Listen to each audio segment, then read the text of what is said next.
En doute, sans peinard, en mariole, de Montsouris à Batignolles, dont un nom, quel coup de Trafalgar!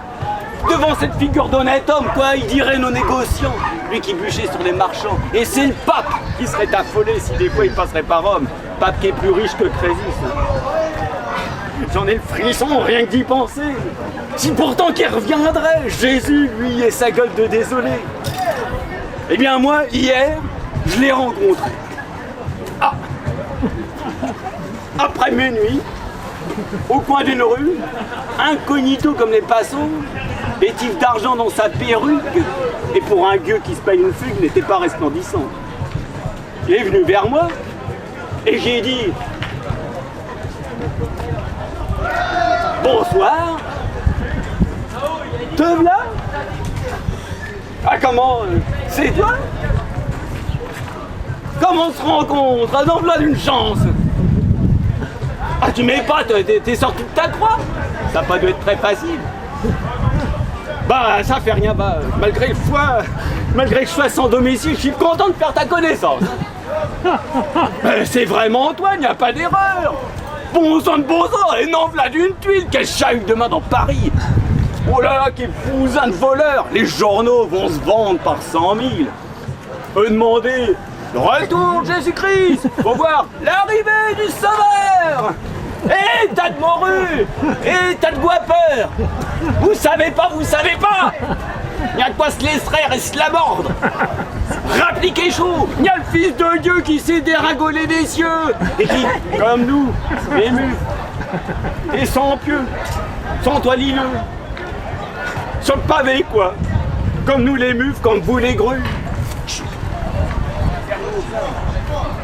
Il y a les agents, t'entends leur pas intelligent, ils sageraient nous trouver une turne. Viens par ici, paix, crucifié. Tu sais, il faudrait pas nous y fier. Déjà dans le square des Oliviers, tu as fait du tapage nocturne.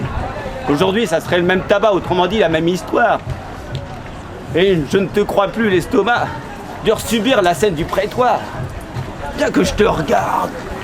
Oh, comme t'es blanc. Oh, comme t'es pâle, comme t'as l'air triste. T'as vraiment l'air d'un artiste. D'un de ces poireaux qui font des vers, malgré les conseils les plus sages, et que les bourgeois guident de travers jusqu'à ce qu'ils fassent un riche mariage.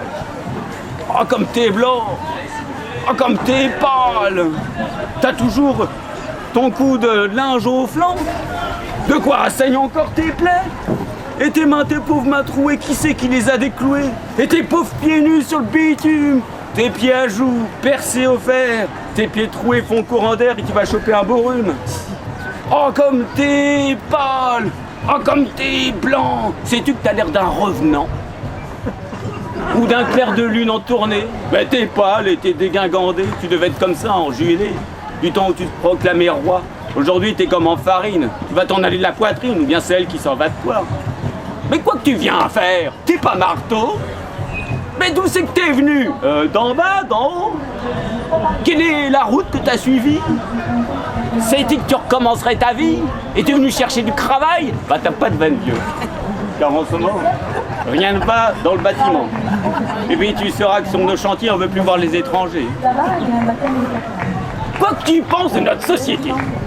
Des becs de gaz, des électriques. On en v'là des temps héroïques. Ben voyons, mais cause un peu. Tu dis rien. T'es là comme un paquet de rancœur. T'es bouché? T'es muet? T'es aveugle? Yaou! T'entends pas ce hurlement? C'est le cri du chien de fer, c'est le porteur. C'est le cri de l'usine en mal d'enfant. C'est le désespoir présent qui veut. Et Jésus-Christ s'en est à l'eau, sans un mot qui pût me consoler, avec une gueule si retournée, des mirettes si désolées, que je m'en souviendrai toute ma vie. Et tout d'un coup, à ce moment, le jour vint, et je m'aperçus que l'homme divin c'était moi.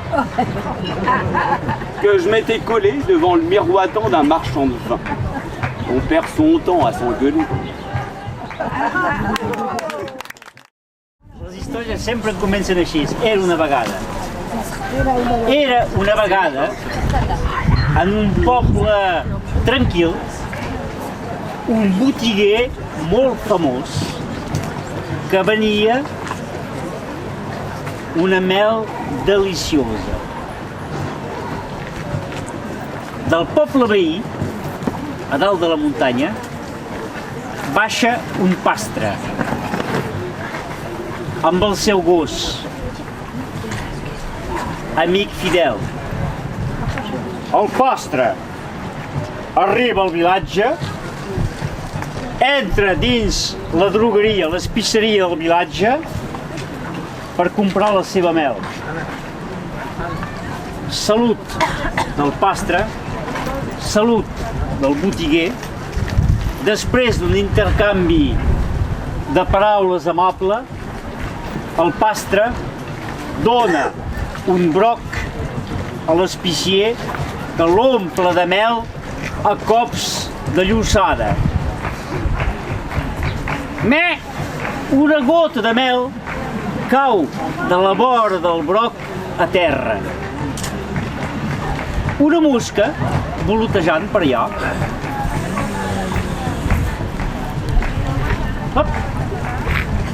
s'apropa de la gota de mel per l'aixoplar. El gat, sobiquejant sobre el taulell de l'espisseria, d'un bot salta sobre la mosca. El gos del pastre, creient-se atacat, salta sobre el gat i d'un ullal li trenca el coll. El botiguer, un moment espantat i esbalaït, veient l'escena, al cap d'un minut reacciona. Agafa un pal, s'apropa del gos i a 2 cops de pal li trenca el cap. El pastre, embadalit, se queda de pedra i al cap de 30 segons, amb les seves amenaces, s'apropa del botiguer, li agafa el coll, el sacseja terriblement, fins que en cap de 3 minuts afluixa l'estreta i el cos del botiguer, esbadalit, cau a terra desplomat. Un veí del poble, havent entrat a la botiga, veu l'escena. Surt immediatament i se posa a xisclar, amotinant tot el poble. Tot el poble arriba. El pobre pastre, impotent, és sacsejat, sortit a terra, al carrer, trepitjat, i el deixen fins que no són segurs de deixar-lo mort. La nova no triga pas a córrer, la rumor. Fins a dalt del poble del pastre. Llavors, és un exèrcit de muntanyols que baixen, davallant, furques, masses, fusells. Arriben al poble, sacsegen la botiga, posen el foc llançant al vilatge, deixen tots els vilatgers morts.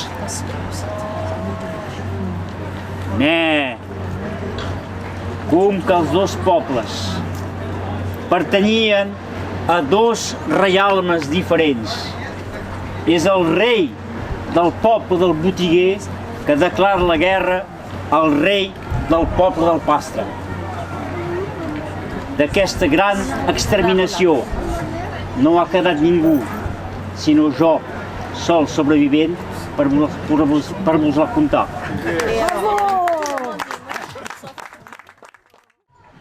L'histoire, elle commence un été. Le flot, il se promène dans la ville avec sa mère. La ville, à cette époque-là, était divisée en 3. Il y avait le côté des Anglais, le côté du milieu, où il y avait les gens qui venaient d'un peu partout. Et puis, il y avait l'autre côté, le côté des Français. Il y avait le côté où on parlait la langue des riches. Il y avait le milieu où on parlait toutes les langues. Et puis, il y avait l'autre bout où on parlait la langue des pauvres. Le Flo, lui, il vivait du côté où on parlait la langue des pauvres.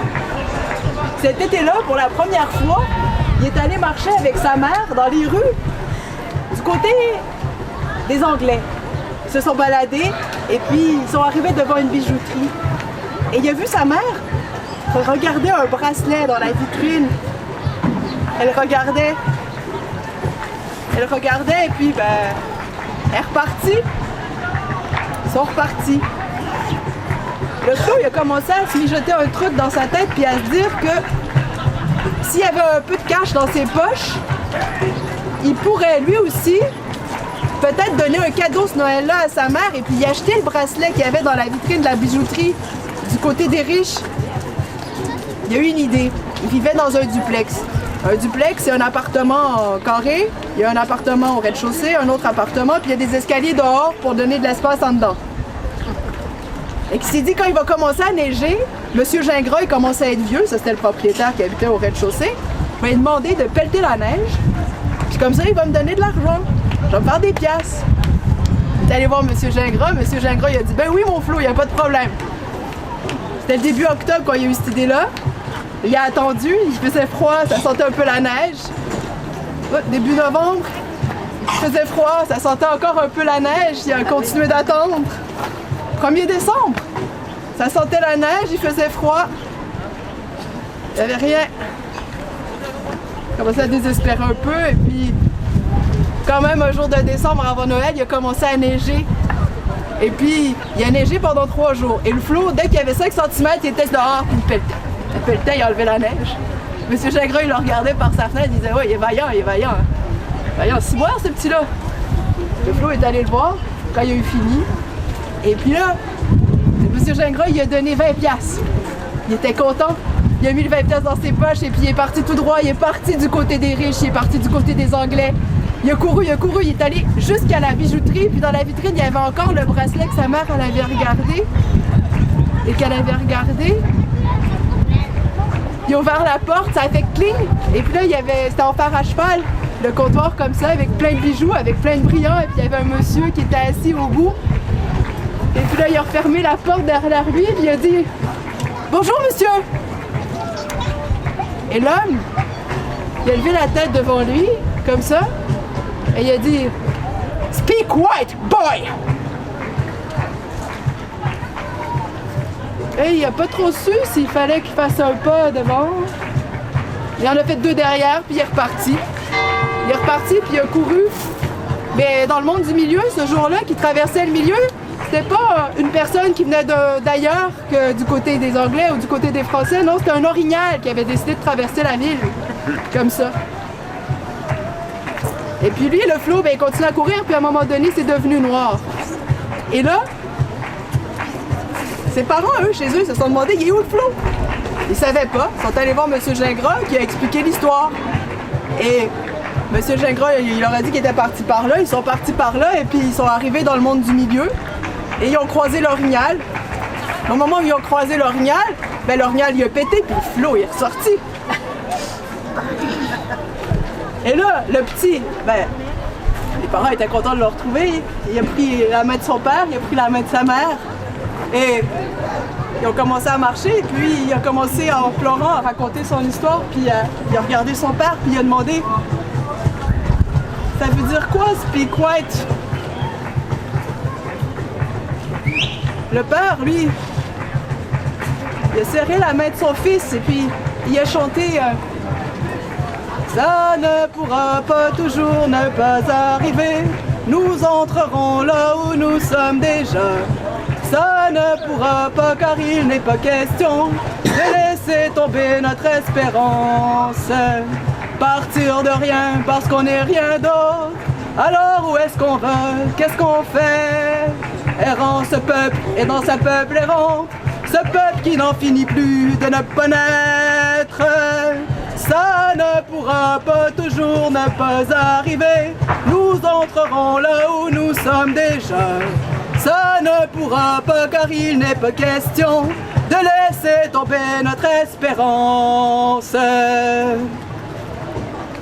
Bravo!